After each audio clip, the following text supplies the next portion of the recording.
ಆಕಾಶವಾಣಿ. ರೂಪಕ ಗಣಪತಿ ಬಪ್ಪ ಮೋರಯ್ಯ. ನಗುವ ನಮ್ಮ ಜಮಾನ ಓ ಗಣೇಶ. ಪ್ರಸ್ತುತಿ ಸುರೇಖಾ ಸುರೇಶ್. ಓ ಗಣೇಶ. ಕಾಪಾಡು ಕಾಪಾಡು ಕಾಪಾಹರಾಯ ಲಂಬೋದರಾಯ ಸುಂದರ ಗಣಪತಿ ಬಪ್ಪ ಮೋರಯ್ಯ. ಮನಸ್ಸು ನಮ್ಮ ಏರಿಯಾ.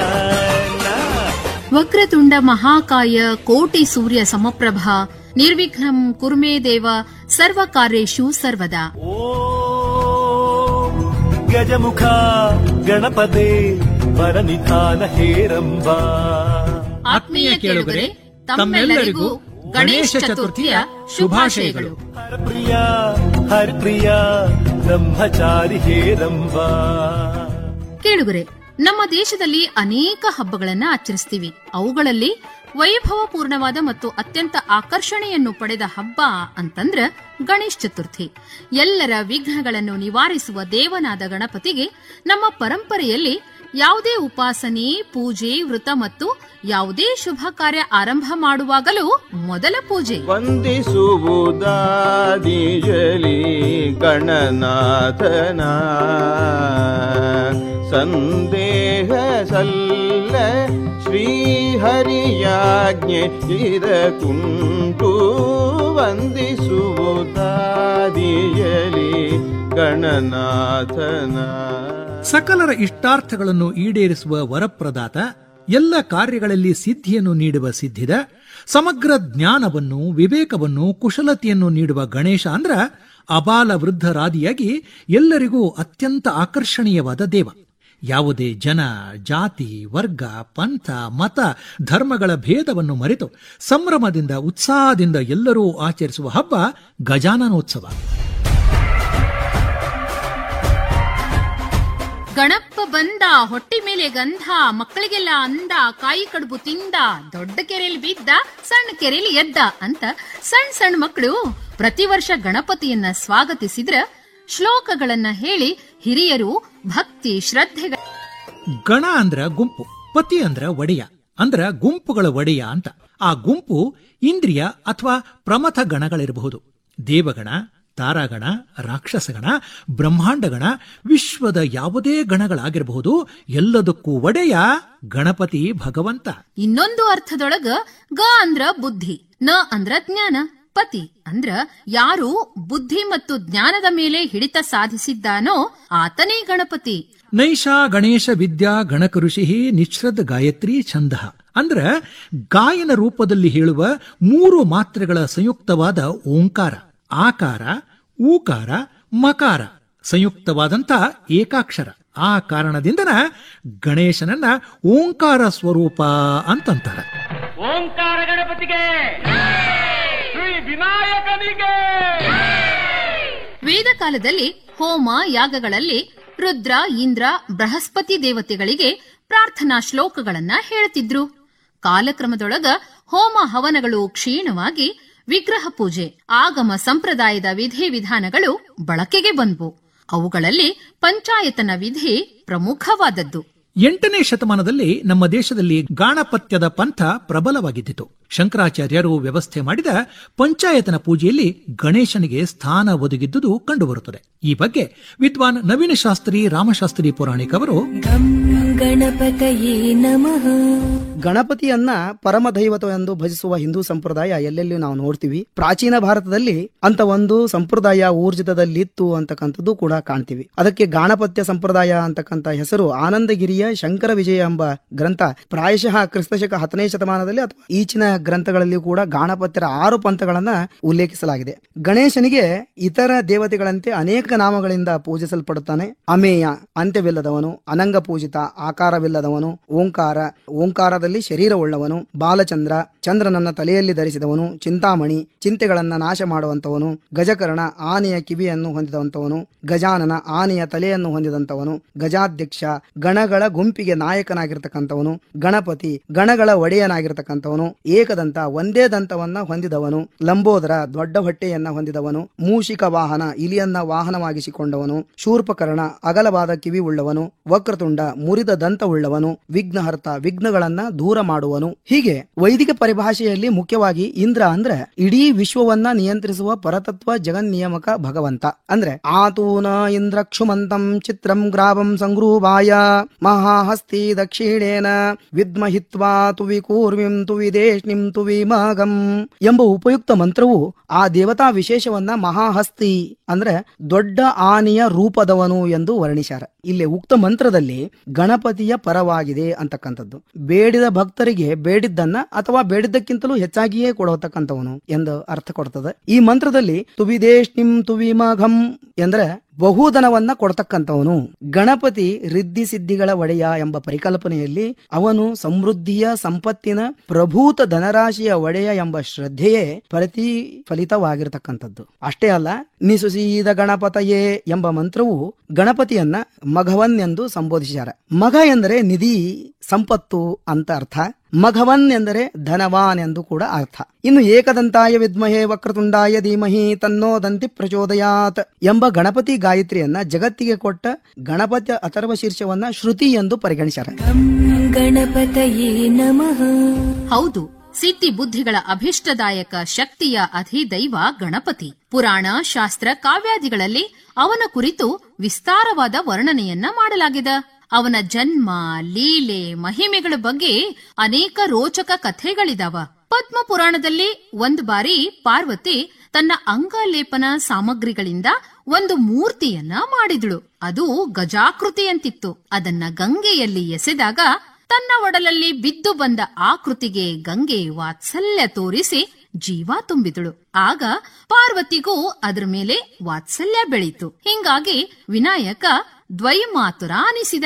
ಬ್ರಹ್ಮಾಂಡ ಪುರಾಣದ ಲಲಿತೋಪಾಖ್ಯಾನದಲ್ಲಿ ಭಂಡಾಸುರನೆಂಬ ಅಸುರನ ಮಂತ್ರಿ ವಿಶುಕ್ರನು ಲಲಿತಾದೇವಿಯ ಸೈನ್ಯವನ್ನು ಮರುಳುಗೊಳಿಸಲು ವಿಘ್ನ ಯಂತ್ರವನ್ನು ತಯಾರಿಸಿದಾಗ ಅದನ್ನು ನಾಶ ಮಾಡಲು ಲಲಿತೆ ತನ್ನ ಪತಿ ಕಾಮೇಶ್ವರನ ಮುಖ ನೋಡಿ ಕಿರುನಗೆ ಬೀರಿದಳು. ಆಗ ಗಣೇಶ ಉದ್ಭವಿಸಿ ಆ ಯಂತ್ರವನ್ನು ನಾಶ ಮಾಡಿದ ಎಂದು ಉಲ್ಲೇಖಿಸಲಾಗಿದೆ. ಶಿವಪುರಾಣದಲ್ಲಿರುವ ಎಲ್ಲರಿಗೂ ಚಿರಪರಿಚಿತವಾದ ಕಥೆಯನ್ನ ಈಗ ವಿವರಿಸ್ತಾರ ಅನುಪಮಾ ವಾಸನ್. ಗಣಪತಯೇ ನಮಃ. ನಿಮಗೆಲ್ಲಾ ಗೊತ್ತಿದ್ದಂಗ ಗಣೇಶನ ತಾಯಿ ಪಾರ್ವತಿ ದೇವಿ. ಒಂದು ದಿನ ಪಾರ್ವತಿ ಸ್ನಾನಕ್ಕೆ ಹೋಗ್ಬೇಕಾದ್ರ ತನ್ನ ಮೈಯಲ್ಲಿರುವ ಮಣ್ಣಿನಿಂದ ಒಂದು ಮಗುವನ್ನ ನಿರ್ಮಿಸಿ ಆ ಮಗುವಿಗೆ ಜೀವವನ್ನ ತುಂಬುತ್ತಾಳ. ಪಾರ್ವತಿ ದೇವಿಯ ಮೈ ಬೆವರಿನಿಂದ ಹುಟ್ಟಿ ಬಂದ ಒಬ್ಬ ಪುಟ್ಟ ಕಂದ. ತಾಯಿಯ ಮಾತಿನಂತೆ ತಾನು ಬಾಗಿಲ ಕಾಯುತ್ತ ನಿಂತ, ಕೈಲಾಸ ಬಾಗಿಲ ಕಾಯುತ್ತ ನಿಂತ. ಕೈಯಾಗ ಒಂದು ದಂಡವನ್ನ ಕೊಟ್ಟು ಯಾರನ್ನೂ ಒಳಗ್ ಬಿಡ್ಬೇಡ ಅಂತ ಹೇಳಿ ಬಾಗಿಲವನ್ನ ಕಾಯೋದಕ್ಕ ನೇಮಿಸ್ತಾಳ.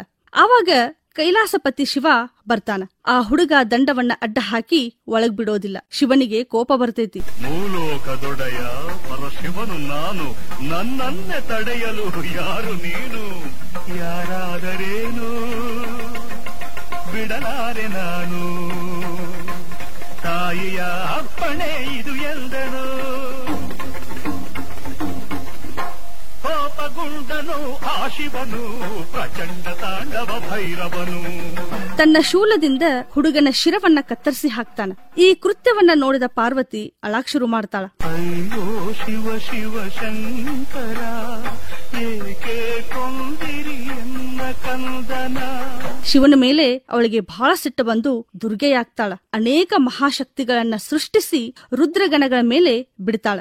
ಆಗ ಎಲ್ಲಾ ರುದ್ರಗಣಗಳು ಶಿವನನ್ನ ಪ್ರಾರ್ಥನೆ ಮಾಡ್ತಾರ. ಶಿವ ಪಾರ್ವತಿಯನ್ನ ಸಮಾಧಾನ ಮಾಡಾಕ ಆ ಬಾಲಕನನ್ನ ಬದುಕಿಸ್ತೇನಿ ಅಂತ ಮಾತು ಕೊಡ್ತಾನ. ತನ್ನ ಭಟರನ್ನೆಲ್ಲ ಉತ್ತರ ದಿಕ್ಕಿಗೆ ಕಳಿಸಿ ಮೊದಲು ಸಿಗುವಂತಹ ಪ್ರಾಣಿಯ ಶಿರವನ್ನ ತರಾಕ ಆಜ್ಞೆ ಮಾಡ್ತಾನ. ಭಟರೆಲ್ಲರೂ ಉತ್ತರ ದಿಕ್ಕಿಗೆ ಹೋಗ್ತಾರ. ಆನೆಯ ಶಿರವನ್ನ ಕತ್ತರಿಸಿ ಶಿವನಿಗೆ ತಂದು ಕೊಡ್ತಾರ. ಉತ್ತರಕ್ಕೆ ತಲೆ ಹಾಕಿ ಮಲಗಿದಂಥ ವ್ಯಕ್ತಿಯ ತಲೆಯನ್ನು ಕತ್ತರಿಸಿ ತಾಯಂದ ಶಂಕರ. ಶಂಕರನ ಕಿಂಕರನು ಆನೆಯ ತಲೆಯೊಂದು ಆಗಲೇ ಕತ್ತರಿಸಿ ತಂದ.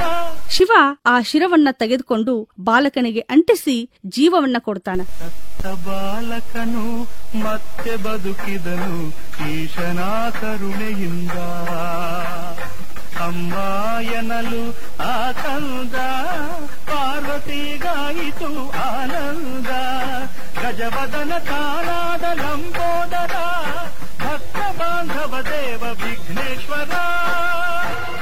ಪಾರ್ವತಿಗೆ ಬಹಳ ಸಂತೋಷಕ್ಕೇತಿ. ಆ ಬಾಲಕನನ್ನ ಮುದ್ದಿಸಿ ನನ್ನ ಮಗನಾದ ಗಜಮುಖನಿಗೆ ವರಗಳನ್ನ ದಯಪಾಲಿಸು ಅಂತ ಕೇಳ್ಕೊಂಡಾಗ ಕೈಲಾಸಪತಿ ಶಿವ ಇಂದಿನಿಂದ ಸರ್ವ ಕಾರ್ಯಗಳಲ್ಲಿ ನೀನೇ ಪ್ರಥಮ ಪೂಜಿತವಾಗು, ಸಕಲ ರುದ್ರಗಣಗಳ ಅಧಿಪತಿಯಾಗು ಅಂತ ಹೇಳಿ ಹರಿಸ್ತಾನ. ಗಂ ಗಣಪತಯೇ ನಮಃ. ದೇವಿ ಭಾಗವತದೊಳಗ ಬ್ರಹ್ಮ, ವಿಷ್ಣು, ಮಹೇಶ್ವರರು, ಇಂದ್ರ, ಯಮ ಮೊದಲಾದ ದೇವತೆಗಳು ಹಾಗೂ ಸ್ವತಃ ದುರ್ಗಾದೇವಿ ವಿವಿಧ ಸಂದರ್ಭದೊಳಗ ಗಣಪತಿಯನ್ನ ಆರಾಧಿಸಿ ಶತ್ರುನಾಶ ಮಾಡಿದರೆಂಬುದು ತಿಳಿದು ಬರುತ್ತದೆ. ಲಿಂಗ ಪುರಾಣದಲ್ಲಿ ಶಿವನು ಗಣಪತಿಗೆ ದುಷ್ಟ ಶಿಕ್ಷಣ ಹಾಗೂ ಶಿಷ್ಟ ರಕ್ಷಣದ ಜವಾಬ್ದಾರಿ ವಹಿಸಿದ ಅನ್ನೋದನ್ನ ತಿಳಿಸಲಾಗಿದೆ. ಅವನ ವ್ಯಾಪಕತೆಗೆ ಕಾರಣವಾದ ಪುರಾಣಗಳು ಅಂತಂದ್ರ ಗಣೇಶ ಪುರಾಣ ಮತ್ತು ಮುದ್ಗಲ್ ಪುರಾಣ. ಗಣೇಶನು ಸರ್ವೋತ್ತಮ ಪರಬ್ರಹ್ಮ ಅಂತ ಗಣೇಶ ಪುರಾಣ ಹೇಳಿದ್ರ, ಮುದ್ಗಲ್ ಪುರಾಣದಲ್ಲಿ ಅವನ 32 ರೂಪಗಳನ್ನ ವರ್ಣಿಸ್ಯಾರ. ಗಣಪತಿಯ ಮುಖ ಬ್ರಹ್ಮ ಸ್ವರೂಪವೆಂದು, ದೇಹ ಇಹ ಜೀವನದ ರೂಪವೆಂದು, ಇವೆರಡರ ಸಮನ್ವಯ ಬದುಕಿಗೆ ಅವಶ್ಯವೆಂದು ತಿಳಿಸಲಾಗಿದೆ. ಗಣಪತಿಯ ಆಕಾರದಲ್ಲಿ ಅಡಗಿರುವ ಅದ್ಭುತ ಕಲ್ಪನೆ ಅನಿರ್ವಚನೀಯ. ಅದರ ಬಗ್ಗೆ ಸ್ನೇಹ ಕುಲಕರ್ಣಿಯವರು ಹಿಂಗ್ ಹೇಳ್ತಾರ. ಗಂ ಗಣಪತಯೇ ನಮಃ. ಗಣೇಶನ ಕೈಯಲ್ಲಿರುವ ಆಯುಧಗಳನ್ನು ಪರಿಗಣಿಸಿದರೆ ಅಂಕುಶ ಎಂಬುದು ಅಹಂ ನಿಯಂತ್ರಣ ಪ್ರತೀಕ. ಮನುಷ್ಯನ ಅಹಂ ಎಂಬುದು ಯಾವ ಪ್ರಮಾಣಕ್ಕೂ ಬೆಳೆಯಬಹುದು. ಅದನ್ನು ನಿಯಂತ್ರಿಸಲು ಈ ಅಂಕುಶವೆಂಬ ಇಚ್ಛಾಶಕ್ತಿ ಸಾಕು. ಪಾಶ ಎಂಬುದು ಹುಚ್ಚೆದ್ದ ಮನಸ್ಸಿಗೆ ಕಡಿವಾಣ ಹಾಕುವ ಸಂಕೇತ. ಗಣೇಶನ ಮಾನವ ರೂಪ ತ್ವಂನ ಪ್ರಾತಿನಿಧಿಕ ರೂಪ ಮತ್ತು ಆನೆ ಮೊಗವು ತತ್ನ ರೂಪ. ಗಣಪತಿಯ ತಲೆಯು ಆತ್ಮದ ಪ್ರತೀಕವಾದರೆ ದೇಹವು ಭೌತಿಕ ಇರುವಿಕೆಯ ತತ್ವವಾಗಿರುವ ಮಾಯೆಯ ಪ್ರತೀಕ. ಸತ್ಯವನ್ನು ಅಂದರೆ ಬ್ರಹ್ಮ ಅಸತ್ಯದಿಂದ ಅಂದರೆ ಮಾಯೆಯಿಂದ ಬೇರ್ಪಡಿಸಲು ವಿವೇಕವನ್ನು ಬಳಸಬೇಕು. ಇದು ಗಣಪತಿಯ ಅಗಲ ಕಿವಿಯ ಸಂದೇಶ. ಅಥವಾ ಬ್ರಹ್ಮ ಸತ್ಯವನ್ನು ಮಾಯೆಯಿಂದ ಬೇರ್ಪಡಿಸಲು ಪುಣ್ಯ ಶ್ಲೋಕ ಶ್ರವಣದಿಂದಲೂ ಸಾಧ್ಯ ಎಂಬುದರ ಸಂಕೇತವೂ ಇದಾಗಿರುತ್ತದೆ. ಭಾದ್ರಪದ ಮಾಸದ ಶುಕ್ಲ ಪಕ್ಷದ ಚತುರ್ಥಿಯಂದು ಗಣೇಶನ ಆಗಮನ. ಮನೆಯಲ್ಲಿ ಮಾತ್ರವಲ್ಲದನ ಸಾಮೂಹಿಕವಾಗಿಯೂ ಗಣಪತಿಯನ್ನ ಇಟ್ಟು ಸಂಭ್ರಮಿಸ್ತಾರ. ಉತ್ಸಾಹಪೂರ್ಣ ವಾತಾವರಣದೊಂದಿಗೆ ಗಣಪತಿಯನ್ನ ಬರಮಾಡಿಕೊಳ್ಳಲಾಗ್ತದೆ. ಇದರ ಬಗ್ಗೆ ರೇಣುಕಾ ಕುರುಬರ್ ಅವರು ಹೇಳ್ತಾರ. ಗಂ ಗಣಪತಯೇ ನಮಃ. ಭಾದ್ರಪದ ಮಾಸದ ಶುಕ್ಲ ಪಕ್ಷದಲ್ಲಿ ಚತುರ್ಥಿಯ ದಿನದಂದು ಗಣೇಶನನ್ನು ಮನೆಗೆ ಬರಮಾಡಿಕೊಳ್ಳುತ್ತೇವೆ. ಗಣೇಶನ ಆಗಮನಕ್ಕೆ ನಮ್ಮ ಮನೆಯನ್ನು ಸ್ವಚ್ಛಗೊಳಿಸಿ ಬಣ್ಣ ಹಚ್ಚುತ್ತೇವೆ. ಅಂಗಳವನ್ನು ಸಾರಿಸಿ ಶುದ್ಧಿಗೊಳಿಸಿ ತಳಿರು ತೋರಣಗಳಿಂದ ಅಲಂಕಾರ ಮಾಡ್ತೇವೆ. ಗಣೇಶನನ್ನು ತರುವ ಮುನ್ನಾ ದಿನ ಮಂಟಪವನ್ನು ಬಣ್ಣ ಬಣ್ಣದ ಪರಿಪರಿ ಹಾಳೆಗಳನ್ನು ಕಟ್ಟಿ ಸಣ್ಣ ಸಣ್ಣ ಆಕಾಶಬುಟ್ಟಿ ಬಣ್ಣ ಬಣ್ಣದ ಬೆಲೂನುಗಳಿಂದ ಹೂ ಮಾಲೆಗಳಿಂದ ತರತರ ಬಣ್ಣದ ವಿದ್ಯುತ್ ದೀಪದ ಸರಗಳನ್ನು ಕಟ್ಟಿ ಸಜ್ಜುಗೊಳಿಸ್ತೇವೆ. ಚತುರ್ಥಿಯ ದಿನ ಬೆಳಿಗ್ಗೆ ಎಲ್ಲರೂ ಬೇಗನೆ ಎದ್ದು ಮನೆಯ ಅಂಗಳವನ್ನು ಸಾರಿಸಿ ಬಣ್ಣದ ರಂಗೋಲಿಯಿಂದ ಶೃಂಗಾರ ಮಾಡ್ತೇವೆ. ನಂತರ ಗಣೇಶನನ್ನು ತರಲು ಹೂವು, ಹಣ್ಣು, ಕಾಯಿ, ಕರ್ಪೂರ ಇತ್ಯಾದಿ ಪೂಜಾ ಸಾಮಗ್ರಿಗಳೊಂದಿಗೆ ಹೋಗಿ ಅಲ್ಲಿ ಪೂಜೆ ಮಾಡಿ ಗಣಪತಿ ತಯಾರಿಸಿದವರಿಗೆ ಉಲ್ಪಿ ಕೊಟ್ಟು ಬಹಳ ಸಂಭ್ರಮದಿಂದ ಗಣೇಶನನ್ನು ಹೊತ್ತುಕೊಂಡು ಬರ್ತೇವೆ. ಹಳದಿ ಮತ್ತು ಕೆಂಪು ಮಿಶ್ರಿತ ನೀರಿನಿಂದ ಗಣಪನಿಗೆ ದೃಷ್ಟಿ ತೆಗೆದು ಆರತಿ ಎತ್ತಿ ಒಳಗ ಬರ್ಮಾಡ್ಕೊಳ್ತೇವೆ. ಶೃಂಗರಿಸಿದ ಮಂಟಪದಲ್ಲಿ ಗೌರಿಯ ಪಕ್ಕದಲ್ಲಿ ಗಣೇಶನನ್ನು ಕೂಡಿಸಿ ಗಣಪನಿಗೆ ಜನಿವಾರ, ಗೆಜ್ಜೆ ವಸ್ತ್ರ, ಗರ್ಕೆ ಪತ್ರಿ, ಹೂವಿನ ಹಾರ ಹಾಕಿ ವಿಶೇಷವಾದ ಪೂಜೆ ಮಾಡ್ತೇವ್ರಿ. ಮೊದಲನೇ ದಿನ ಗಣಪನಿಗೆ ಮೋದಕ ನೈವೇದ್ಯ, ಕರ್ಚಿಕಾಯಿ, ಕಡುಬು, ಹೋಳಿಗೆ, ಚಕ್ಕುಲಿ ವಿಶೇಷವಾದ ಭಕ್ಷ್ಯಗಳನ್ನು ನೈವೇದ್ಯ ಮಾಡ್ತೇವೆ. ಬಂಧು ಬಾಂಧವರು, ನೆರೆಹೊರೆಯವರು ಬಂದಿರ್ತಾರೆ. ಹೀಗೆ ನಮ್ಮ ಮನೆಯಲ್ಲಿ ಎಲ್ಲರೂ ಸೇರಿ ಸಂಭ್ರಮದಿಂದ ಗಣೇಶ ಹಬ್ಬವನ್ನು ಆಚರಿಸ್ತೇವೆ. 5ನೆಯ ದಿನ ವಿಸರ್ಜಿಸುವ ಮೊದಲು ಸ್ತ್ರೀಯರಿಗೆ ಉಡಿ ತುಂಬುತ್ತೇವೆ. ಗಣಪನಿಗೆ ಮತ್ತೆ ಪೂಜೆ ಮಾಡಿ ಕೈಗೆ ಬುತ್ತಿಯನ್ನು ಕಟ್ಟಿ ಎಲ್ಲರೂ ಸೇರಿ ಊಟ ಮಾಡ್ತೇವೆ. ಆಮೇಲೆ ಮನೆಯಲ್ಲಿಯೇ ನೀರಿನ ತೊಟ್ಟಿಯನ್ನು ಮಾಡಿ ಗಣಪನಿಗೆ ಜಯಕಾರ ಹಾಕುತ್ತಾ ಗಣಪತಿ ಬಪ್ಪ ಮೋರಾಯ ಎಂದು ಹೇಳ್ತಾ ಮುಂದಿನ ವರ್ಷ ಎಲ್ಲರಿಗೂ ಸುಖ, ಶಾಂತಿ, ನೆಮ್ಮದಿ, ಸಮೃದ್ಧಿ ಹಾಗೂ ಜ್ಞಾನವನ್ನು ಹೊತ್ತುಕೊಂಡು ಬಾ ಎಂದು ಹೇಳುತ್ತಾ ಗಣಪನನ್ನು ವಿಸರ್ಜನೆ ಮಾಡ್ತೇವೆ. ವರಪಾಶಾಂಕುಶದಂತಧರಾ ಸುಮೋಹಕ ಶೂರ್ಪಕರ್ಣ ತ್ವಚ್ಚರಣ ಪಂಕಜಕ್ಕೆ ನಮಿತೆ ಅಮ ಗೌರಿ ಕುಮಾರ ಲಂಬೋದರ ರಘುಕಾಂಬರಧರ ಅಂಬರಾಧೀಶ್ವರ ಗೌರಿ ಕುಮಾರ. ಗಣಪತಿಗೆ ಸಂಬಂಧಿಸಿದಂಗ ಅನೇಕ ಸಂಪ್ರದಾಯಗಳು ನಮ್ಮ ಪರಂಪರೆಯಲ್ಲಿ ಬೆಳೆದು ಬಂದವ. ಈ ಸಂಪ್ರದಾಯಗಳ ಬಗ್ಗೆ ನಮಗೆ ವಿವರಿಸ್ತಾರ ವೇದ ಬ್ರಹ್ಮಶ್ರೀ ಡಾಕ್ಟರ್ ವೇಣಿ ಮಾಧವ್ ಶಾಸ್ತ್ರಿಗಳು. ಗಂ ಗಣಪತಯೇ ನಮಃ. ಮಹಾಗಣಪತಿ 21 ಸಲ ಅವತಾರವನ್ನು ಮಾಡಿದ ಅಂತ ಪ್ರಸಿದ್ಧಿ. 21 ಎಂಬುವಂತಹ ಒಂದು ಸಂಖ್ಯಾ ಬಹಳ ಮಹತ್ವಪೂರ್ಣವಾಗಿರುವಂತಹ ಒಂದು ಸಂಖ್ಯಾ ಅವನ ಒಂದು ಉಪಾಸನೆಯಲ್ಲಿ. 21 ಕರಿಕೆಗಳನ್ನ ಏರಿಸುವಂತಹ ಒಂದು ಪದ್ಧತಿ, 21 ಮೋದಕಗಳನ್ನ ನಿವೇದನೆ ಮಾಡುವಂತಹದ್ದು, 21 ದಿವಸ ಅವನನ್ನ ಪೂಜೆ ಮಾಡುವಂತಹದ್ದು, ಪ್ರತಿಯೊಂದು ಅವತಾರದ ಒಂದು ಮೂರ್ತಿಗೆ ಇವರ ಒಂದು ಉಪಾಸನೆ ತಲುಪಬೇಕು ಎಂಬುವಂತಹ ಒಂದು ದೃಷ್ಟಿಯಿಂದಲೇ 21 ಎಂಬುವಂತಹ ಒಂದು ಸಂಖ್ಯೆ ಅಲ್ಲಿ ಅವರು ವಿಶೇಷವಾಗಿ ಅದನ್ನ ಉಪಾಸನೆ ಹೇಳಿರುವಂತಹದ್ದು ಉಂಟು. ರಾಕ್ಷಸರನ್ನ ಸಂಹಾರ ಮಾಡಿದ ನಂತರ ಮಹಾಗಣಪತಿಗೆ ಬಹಳಷ್ಟು ಕ್ರೋಧ ಉಂಟಾಗಿತ್ತು. ಶಮನ ಮಾಡುವುದಕ್ಕೋಸ್ಕರವಾಗಿ ಕರಿಕೆಯನ್ನ ಏರಿಸುವಂತಹ ಒಂದು ಪದ್ಧತಿ ಅಲ್ಲಿ ಬರ್ತದೆ. ವೇದಗಳಲ್ಲಿ ರಕ್ತವಸ್ತ್ರ ಅಂತ ತಿಳ್ಕೊಂಡು ಅವನನ್ನ ವರ್ಣನೆ ಮಾಡೋದ್ರಿಂದ ಮತ್ತ ಪುಷ್ಪೈ ಸುಪೂಜಿತ ಅಂತ ತಿಳ್ಕೊಂಡು ರಕ್ತ ಪುಷ್ಪಗಳನ್ನ ಏರಿಸಿ ಅವನಿಗೆ ಆ ಉಪಾಸನೆಯನ್ನ ಮಾಡುವಂತಹದ್ದು, ರಕ್ತವಸ್ತ್ರವನ್ನೇ ಅವನು ತೊಟ್ಟುಕೊಂಡಿರುವಂತಹದ್ದು, ಈ ರಕ್ತ ವರ್ಣ ಎಂಬುವಂತಹದ್ದು ಅವನಿಗೆ ಅತ್ಯಂತ ಪ್ರಿಯಕರವಾಗಿರೋದ್ರಿಂದ ಈ ರೀತಿಯಾಗಿರುವಂತಹ ಒಂದು ಉಪಾಸನೆ ಅದರಲ್ಲಿ ಹೇಳಿರುವಂತಹದ್ದು ಉಂಟು. ಅರ್ಕಪತ್ರ ಅಂತಂದ್ರೆ ಎಕ್ಕಿಯ ಒಂದು ಹೂವನ್ನು ಏರಿಸುವಂತಹದ್ದು, ಅದು ಒಂದು ಸಂಪ್ರದಾಯ. ಅದರಲ್ಲಿಯೂ ಕೂಡ ಒಂದು ಔಷಧಿ ಗುಣ ಅದೆಂಬುವಂತಹದ್ದನ್ನು ವೈಜ್ಞಾನಿಕವಾಗಿ ಅದನ್ನು ಸಿದ್ಧ ಮಾಡಿರುವಂತಹದ್ದು. ಪಂಚಖಾದ್ಯ ನೈವೇದ್ಯ ಅಂತಕೊಂಡು ಹೇಳ್ತಾರೆ. ತಿಲ, ಸಕ್ಕರೆ, ಶೇಂಗಾ, ತುಪ್ಪವನ್ನ ಇತ್ಯಾದಿಗಳನ್ನೆಲ್ಲ ಉಪಯೋಗಿಸಿ ಅದನ್ನೇನು ಮಾಡೋಣದಿನ ಅವೆಲ್ಲಾ ಪದಾರ್ಥಗಳು ಕೂಡ ಬುದ್ಧಿಗೆ ಪ್ರೇರಕವಾಗಿರೋದ್ರಿಂದ ಬುದ್ಧಿಯ ಒಂದು ಅಧಿದೇವತೆಗೆ ನಾವು ಸಮರ್ಪಿಸುವಂತಹ ಒಂದು ನೈವೇದ್ಯ, ಅದನ್ನ ಪ್ರಸಾದ ಅಂತ ತಗೊಂಬೋದ್ರಿಂದ ನಮ್ಮ ಬುದ್ಧಿಗೂ ಕೂಡ ಅದು ಪ್ರೇರಕವಾಗಿರುವಂತಹದ್ದು ಅಂತ ತಿಳ್ಕೊಂಡು ಅದು ಬಹಳ ವಿಶೇಷವಾಗಿರುವಂತಹ ಒಂದು ಸಂಪ್ರದಾಯವನ್ನು ನಾವು ಕಾಣ್ತೀವಿ. ಏಕದಂತ ಕರುಣಾಭರಣ ಪಾಲಿಸೋ ಗಣನಾಯಕ.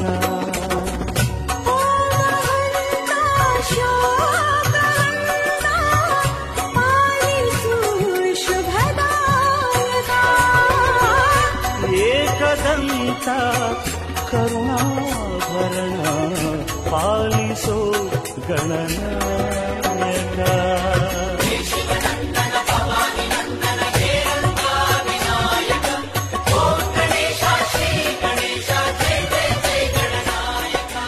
ಗಣಪತಿಗೆ ಕೆಂಪು ಬಣ್ಣ ಪ್ರಿಯವಾದದ್ದು. ಅವನ ಮೈ ಬಣ್ಣ ಕೆಂಪಾಗಿರೋದ್ರಿಂದ ಸಿಂಧೂರ ವರ್ಣ ಅಂತ ಕರೀತಾರ. ಗಂಡಕಿ ನದಿಯಲ್ಲಿ ಸಾಲಿಗ್ರಾಮ, ಗಂಗಾ ನದಿಯಲ್ಲಿ ಪಾರದರ್ಶಕ ಬಾಣಲಿಂಗ, ನರ್ಮದಾ ನದಿಯಲ್ಲಿ ದೊರೆಯುವ ಕೆಂಪು ಹರಳಿನ ಕಲ್ಲುಗಳನ್ನ ಗಣಪತಿಯ ಸ್ವರೂಪ ಅಂತ ಭಾವಿಸಿ ಪೂಜಿಸಲಾಗ್ತದ. ಹಿಂಗಾಗಿನೇ ಅವನಿಗೆ ಬೆನಕ ಅಂತ ಹೆಸರು.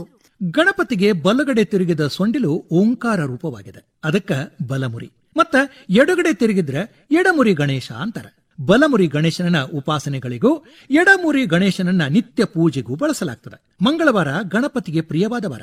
ಸ್ವಸ್ತಿಕವು ಗಣಪತಿಯ ಸಂಕೇತ. ಅದರ ಆಕಾರ ಚತುಷ್ಕೋಣ. ಷಡ್ಚಕ್ರ ನಿರೂಪಣೆಯ ಪ್ರಕಾರ ಚತುಷ್ಕೋಣವಾಗಿರುವ ಚಕ್ರವು ಮೂಲಾಧಾರ. ಈ ಮೂಲಾಧಾರ ಚಕ್ರ ಗಣಪತಿಯ ಸ್ಥಾನ ಅನ್ನೋದು ಪ್ರತೀತಿ. 6 ಚಕ್ರಗಳಲ್ಲಿ ಒಂದೊಂದಕ್ಕೂ ಒಬ್ಬೊಬ್ಬ ದೇವತೆ ಇರುವಂಗ ಮೂಲಾಧಾರಕ್ಕ ಅಧಿದೇವತೆ ಗಣಪತಿ. ಮೂಲಾಧಾರ ಭೂತತ್ವದ ಕೇಂದ್ರ. ಈ ಕಾರಣದಿಂದ ಭಾದ್ರಪದ ಶುದ್ಧ ಚೌತಿಯಂದು ನಾವು ಮಣ್ಣಿನಲ್ಲಿ ಮಾಡಿದ ಗಣಪತಿ ಮೂರ್ತಿಯನ್ನ ಆರಾಧಿಸ್ತೀವಿ. ಪರಿಸರ ಸ್ನೇಹಿ ಗಣಪತಿಯ ಮೂರ್ತಿ ತಯಾರಕರಾದ ಮಂಜುನಾಥ್ ಹಿರೇಮಠ್ ಅವರು ಹಿಂಗ್ ಹೇಳ್ತಾರ. ಗಣಪತಯೇ ನಮಃ. ಎಲ್ಲ ಕಲಾವಿದರು ಮೊದ್ಲ ಗಣಪತಿ ಅಲಂಕಾರ ಜಾಸ್ತಿ ಕಾಣ್ಲಿ ಅಂತ ತಿಳ್ಕೊಂಡು ಅವಕ್ಕ ವಾರ್ನಿಸ್ ಹಚ್ಚೋದು, ಆಯಿಲ್ ಪೇಂಟ್ ಹಚ್ಚೋದೆಲ್ಲ ಮಾಡ್ತಿದ್ವಿ. ಈಗ ಅದನ್ನೆಲ್ಲ ಬಿಟ್ಟು ಬರೀ ಅಷ್ಟಗಂಧ, ಗೋಪಿ ಚಂದನ, ಕುಂಕುಮ ಈ ತರ ಉಪಯೋಗಿಸಿಕೊಂಡು ನಾವೇ ಬಣ್ಣಗಳನ್ನ ತಯಾರಿಸಿಕೊಂಡು ಬಟ್ಟೆಗಳನ್ನೇ ನಾವು ಅಲ್ಲಿ ಉಡಿಸೋದ್ರಿಂದ ಅಲ್ಲಿ ಬಣ್ಣವನ್ನ ಹಚ್ಚೋದು ಸಹ ನಿರ್ಬಂಧಿಸಿದ್ವಿ. ಮಣ್ಣಿಗೆ ಯಾಕಷ್ಟು ಪ್ರಾಮುಖ್ಯತೆ ಪಡ್ಕೊಳ್ತೈತೆ ಅಂತಂದ್ರ ಮಣ್ಣೇ ಮೂಲ, ಮಣ್ಣಿಗೆ ಮೂಲವಾದದ್ದು ಮತ್ತೊಂದಿಲ್ಲ ಅಂತಾರ. ಒಂದು ಧಾನ್ಯವನ್ನ ಕೋಟ್ಯಾಂತರ ಧಾನ್ಯವಾಗಿ ಮಾರ್ಪಡಿಸಿ ನಮಗೆಲ್ಲ ಅನ್ನ ನೀಡುವಂತ ಶಕ್ತಿ ಮಣ್ಣಲ್ಲಿ ಇರೋದ್ರಿಂದ ಗಣೇಶನ ಹಬ್ಬದ ಒಂದು ನೆಪದಲ್ಲಾದ್ರೂ ನಾವು ಮಣ್ಣಿಗೆ ಗೌರವ ಸಲ್ಲಿಸೋಣ. ಬಹಳಷ್ಟು ಜನ ಗಣೇಶನ ಮೂರ್ತಿಗಳನ್ನ ಪೂಜಿಸಿದ ನಂತರ ಅವನ ವಿಸರ್ಜನೆಯನ್ನ ಮನೆಯಲ್ಲೇ ಒಂದು ಬಕೆಟ್ನೊಳಗೆ ಮಾಡ್ತಾರ. ಮತ್ತ ಆ ಮೂರ್ತಿ ಒಳಗ ನಾವು ತಯಾರಿಸುವಾಗನ ಕೆಲವು ಹೂವಿನ ಬೀಜಗಳು, ತರಕಾರಿ ಬೀಜಗಳನ್ನ ಹಾಕಿರ್ತೀವಿ. ಗಣೇಶನನ್ನ ವಿಸರ್ಜಿಸಿದಂತ ಮಣ್ಣನ್ನ ತೆಗೆದು ಗಾರ್ಡನ್ಗೆ ಹಾಕಿದ ತಕ್ಷಣ ಅಲ್ಲೇ ಕಾಯಿಪಲ್ಯಗಳು ಮತ್ತು ಹೂವು ಹಣ್ಣುಗಳು ಈ ರೀತಿ ಗಣೇಶನ ಆಶೀರ್ವಾದ ನಮ್ಗ ಇಡೀ ವರ್ಷ ದೊರೀತಾ ಇರಲಿ ಅನ್ನೋದು ಈ ಒಂದು ಕಲ್ಪನೆ ಇತ್ತು. ಸರ್ಕಾರ ನೀಡುವ ಮಾರ್ಗಸೂಚಿಯನ್ನ ನಾವು ಗೌರವಿಸಿ ಆ ರೀತಿ ಪಾಲನೆ ಮಾಡಿಕೊಂಡು ಸುರಕ್ಷಿತವಾಗಿ ಹಬ್ಬ ಆಚರಿಸೋಣ. ಮಣ್ಣಿಂದ ಕಾಯ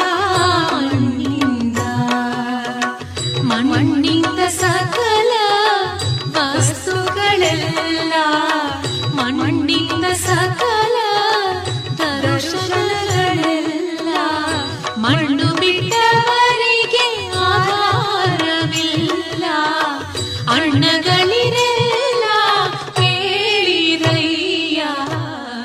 ಮಣ್ಣಿನಲ್ಲಿಯೇ ಹುಟ್ಟಿದ ಗಣಪತಿ ಮೂರ್ತಿಯನ್ನು ತಂದು ಪೂಜಿಸಿ ನಂತರ ನೀರಿನಲ್ಲಿ ವಿಸರ್ಜಿಸುವುದರ ಮೂಲಕ ಮಣ್ಣಿನಲ್ಲಿಯೇ ಲೀನವಾಗುವಂತೆ ಮಾಡುವುದು ಮನುಷ್ಯನ ಹುಟ್ಟು, ಬೆಳವಣಿಗೆ ಮತ್ತು ಅಂತ್ಯಗಳನ್ನು ಮತ್ತು ನಶ್ವರ ಬದುಕನ್ನು ಸಾಕಾರಗೊಳಿಸುವುದರ ಅರಿವನ್ನು ಮೂಡಿಸುವಂತದ್ದಾಗಿದೆ.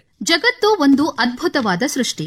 ಅದಕ್ಕೆ ಕಾರಣನಾದ ಸೃಷ್ಟಿಕರ್ತ ಸಾಮಾನ್ಯರ ಅರಿವಿಗೆ ಬಾರದ, ದೃಷ್ಟಿಗೆ ಗೋಚರವಾಗದ, ನಿಗೂಢ, ನಿರ್ಗುಣ, ನಿರಾಕಾರ ಅಂತ ತಲೆತಲಾಂತರದಿಂದ ಮಾನವರು ಭಾವಿಸ್ತಾ ಬಂದಾರ. ಗಣೇಶ ಅಗೋಚರ ಪರಾಶಕ್ತಿಯ ಒಂದು ರೂಪವಾಗ್ಯಾನ. ಗಜಮುಖನೇ ಸಿದ್ಧಿದಾಯಕನೇ ವಂದಿತೆ ಶರಣು, ತ್ರಿಜಗವಂದಿತನಾದ ದೇವ ದೇವನೇ ಶರಣು, ಸುಜನರಿಗೆ ವಿಘ್ನವನು ಪರಿಹರಿಪೆ ಶರಣು. ಪ್ರಣವಸ್ವರೂಪನಾದಂತಹ ವೇದಾಂತ ಬೋಧ್ಯನಾದಂತಹ ಶಬ್ದಾಧಿದೇವತೆ ಎನ್ನುವುದಾಗಿ ಪ್ರಶಂಸಿಸಲ್ಪಡುವ ಮಹಾಗಣಪತಿ ಸಕಲ ಸುರಾಸುರ ವಂದಿತನಾದವ. ಕಾಶ್ಮೀರದಿಂದ ಕನ್ಯಾಕುಮಾರಿಯವರೆಗೆ ಅಖಂಡ ಭಾರತ ದೇಶದ ಸಮಗ್ರ ಭಕ್ತ ಜನ ಭಾವುಕರಿಂದ ನಿತ್ಯವೂ ಆರಾಧಿಸಲ್ಪಡುವವ.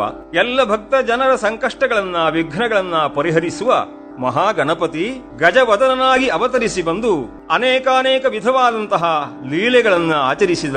ಗಣೇಶನ ಪೂಜೆ ಮತ್ತು ಮೂರ್ತಿಗಳು ನಮ್ಮ ದೇಶದಲ್ಲಷ್ಟೇ ಅಲ್ಲ, Sri Lanka, Bangla, Burma, Bhutan, Nepal, Thailand, Vietnam, Tibet, Java, Japan, Indonesia, England, Singapore, America, ಯುರೋಪದ ಬಹುತೇಕ ದೇಶಗಳಲ್ಲಿಯೂ ಕಂಡುಬರುತ್ತವೆ. ಬೆಂಗಳೂರು ಬಸವನಗುಡಿಯ ದೊಡ್ಡ ಗಣೇಶ, ಆನೆಗುಡ್ಡ ಗಣಪತಿ, ದ್ವಿಬಾಹು ಇಡಗುಂಜಿ ಗಣೇಶ, ನಂಜನಗೂಡಿನ ಕಂಬದ ಗಣಪತಿ, ಹಂಪೆಯ ಕಡಲೆಕಾಳು, ಸಾಸಿವೆ ಕಾಳು ಗಣಪತಿ, ಬಾದಾಮಿ ಐಹೊಳೆಯಲ್ಲಿ ಶಿಲ್ಪ ಮೂರ್ತಿಗಳಿಗಂತೂ ಲೆಕ್ಕವೇ ಇಲ್ಲ. ಯಾವುದೇ ಕುಗ್ರಾಮವಿರಲಿ, ನಗರವಿರಲಿ, ಗಣಪತಿ ಒಂದು ಸಣ್ಣ ಗುಡಿಯಾದರೂ ಇದ್ದೇ ಇರುತ್ತದೆ. ಭಾರತೀಯರ ಮನೆಗಳಲ್ಲಿ ಸದಾ ನೆಲೆಸಿದ್ದರೂ ಗಣೇಶ ಚತುರ್ಥಿಯ ಸಂದರ್ಭದಲ್ಲಿ ವಿಶೇಷವಾಗಿ ಎಲ್ಲರ ಮನೆಯಲ್ಲೂ ಬೀದಿಗಳಲ್ಲೂ ದರ್ಶನ ನೀಡ್ತಾನೆ. ಹೋದ ವರ್ಷ ಚಿಕ್ಕ ಕೆರೆಯಲ್ಲಿ ಮುಳುಗಿ ಈಗ ಮತ್ತೆ ದೊಡ್ಡ ಕೆರೆಯಿಂದ ಎದ್ದು ಬಂದ ಗಣೇಶ ಈಗ ನಮ್ಮೆಲ್ಲರ ಕಣ್ಣೆದುರಿಗೆ ಕಂಗೊಳಿಸ್ತಾ ಇದ್ದಾನ. ಅವನನ್ನ ಎಷ್ಟು ಹಾಡಿ ಹೊಗಳಿದ್ರೂ ಕಡಿಮೆನ. ಅಂಥ ಗಣಪತಿಗೆ ಸ್ವಾಗತಿಸ್ತಾ ನಾವೆಲ್ಲರೂ ಈಗ ಹೇಳೋಣ, ಬಪ್ಪರೆ ಬಪ್ಪ ಗಣಪತಿ ಬಪ್ಪ, ಗಣಪತಿ ಬಪ್ಪ ಮೋರೆಯ, ಮಂಗಲ ಮೂರ್ತಿ ಮೋರೆಯ. ಗಣಪತಿ ಬಪ್ಪ ಮೋರೆಯ, ಮನಸ್ಸು ನಮ್ಮ ಏರಿಯ. ಇದುವರೆಗೆ ಗಣಪತಿ ಬಪ್ಪ ಮೋರೆಯ ರೂಪಕ ಕೇಳಿದಿರಿ. ನಿರೂಪಣೆ ಡಾಕ್ಟರ್ ಶಶಿಧರ ನರೇಂದ್ರ. ನಿರೂಪಿಸಿ ಪ್ರಸ್ತುತಪಡಿಸಿದವರು ಸುರೇಖಾ ಸುರೇಶ್. ಓಂಕಾರ ಗಣಪತಿಗೆ ಶ್ರೀ ವಿನಾಯಕ